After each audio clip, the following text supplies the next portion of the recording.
2009కి ముందు డబ్బు పట్ల నా అవగాహన వేరే. 2009 తర్వాత డబ్బు పట్ల నా అవగాహన వేరే. ఇప్పుడు డబ్బు పట్ల నాకున్న అవగాహన నాలో అలజడి క్రియేట్ చేస్తలేదు.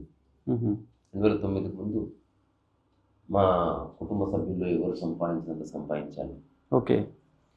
లాస్ట్ నెల కంటే ఈ నెల ఎక్కువ రావాలి, ఇట్లా ఏవో ఆలోచనలు ఉంటాయి కదా, ఇవే మనకి ఇబ్బంది పెడతాయి. సో ఉన్నది అనుభవించకుండా నేను దాని గురించి ఆలోచించేట్టు మన మైండ్ పుష్ చేస్తుంది. జనరల్గా జరిగేది, చిన్నప్పటి నుంచి మా ఇంట్లో చూశాను, మా నైబర్స్ చూశాను, అది కామన్.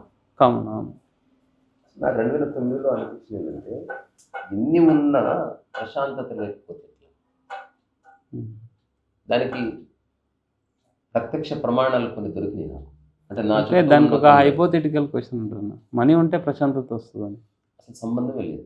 మనీకి నిద్రకి, మనీకి ఆకలికి, మనీకి శృంగారానికి, మనీకి ప్రశాంతతకి, మనీకి హాయికి, మనీకి ధ్యాన స్థితికి, మనీకి ఆనందానికి, మనీకి సామరస్యానికి, మనీకి వర్షానికి, మనీకి ఎండకు, మనీకి గాలికి సంబంధం పెట్టడం మనిషి యొక్క స్టెబిలిటీ.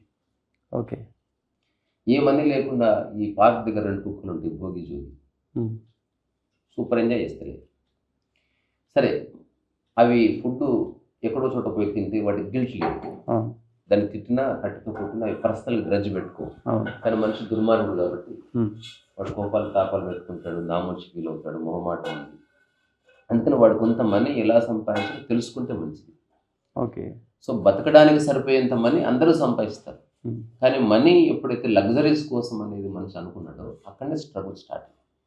ఇప్పుడు నా లైఫ్లో మనీ ఉన్నా నా లగ్జరీ మనీకి సంబంధించింది కాదు, నేను కింద కూర్చుంటాను. This is the ultimate luxury.